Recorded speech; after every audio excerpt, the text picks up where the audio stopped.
Thank you, Ciara. Thank you, Minister.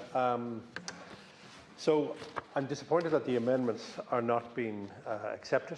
I felt the one that I proposed was simple, and I thought it was an essential addition to the bill, that within 2 years of the commencement of the Act, that you publish a report examining the impact on the rental market, and then that this report would be laid before both houses of the Oireachtas.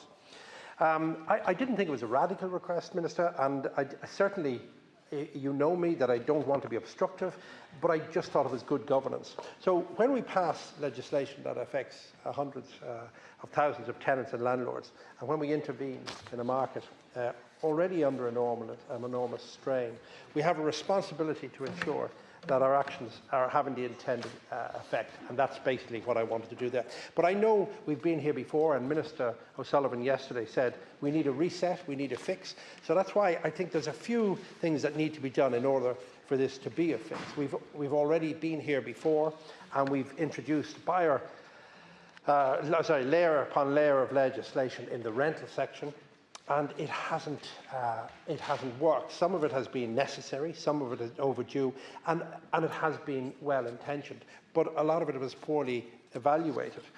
What we have not done in any meaningful or systematic way is to look back and then ask, okay, did this work? Did it help? Did it make things better, or did it make it worse? And if you look at the emergency numbers that have risen now into emergency accommodation of 17,000, you can actually see we're going in the right direction. The homeless figure is a shocking figure itself, but I think it doesn't capture the full reality.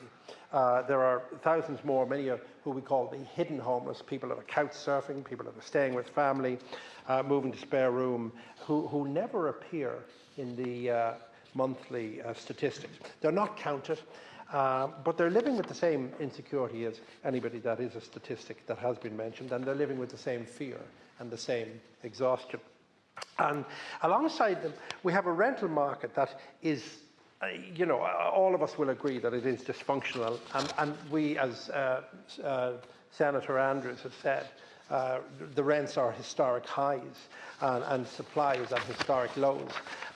My main business is in transport, and recently I was moving an economist from, he was living in Spencer Dock, and he moved back to Brussels because the rent over here, and he was on a six-figure salary and a good one, but the rent over here was far too expensive. The rent for his one-bedroom apartment in Spencer Dock, and I'm not talking about Mayfair in London, it was $3,800 per month.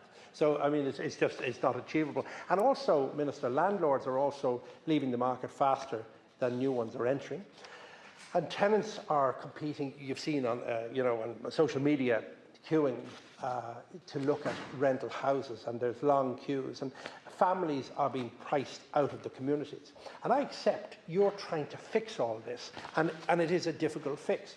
But I see that even young people are now, there was evidence yesterday, young people are staying at home longer. So I think the average age, when I was growing up, you were left home at 17, 18. Now people are living at home in their 30s. So young people are delaying milestones, they're delaying education, they're delaying children, etc., because they cannot secure stable housing. But of course, that's, you know all that. But what I just want to make sure is that we cannot keep legislating in the dark. We cannot keep passing bills without building mechanisms to assess their impact. And that's why my amendment matters.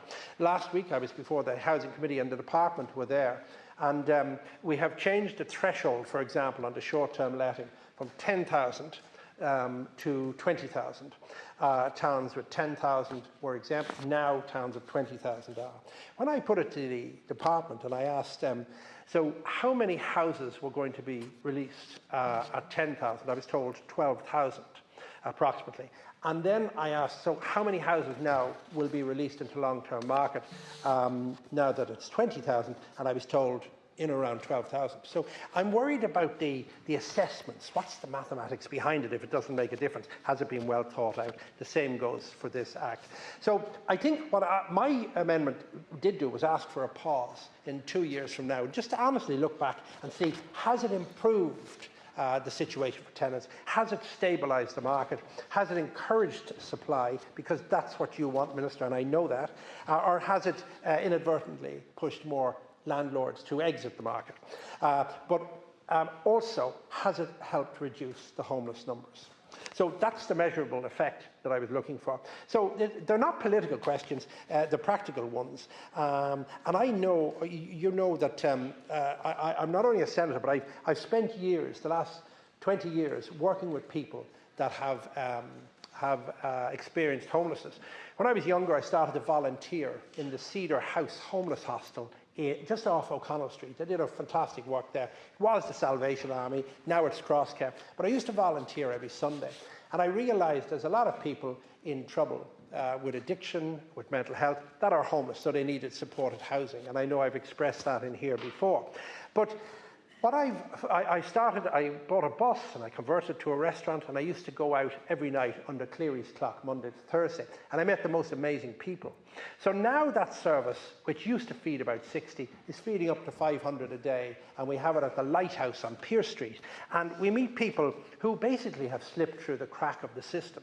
But what I've noticed in the last while is the demographics have changed, and now you have people who actually are working. Last week I had a guy in who's actually working in the construction industry, and unfortunately he can't afford the rent, so he has a tent and he's living in Sandymount, and then he comes into us because we provide, we have a barber, we have a doctor, and we provide live music, musical bingo, something to just take your mind off the very fact that you're experiencing homelessness. So the demographics have changed, and people like him who once had stable tenancies, stable lives, they now find themselves in a difficult position without a place to call home.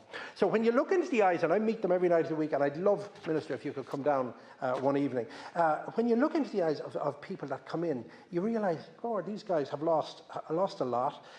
Then you start to think about housing policy, and you go, this isn't an abstract debate.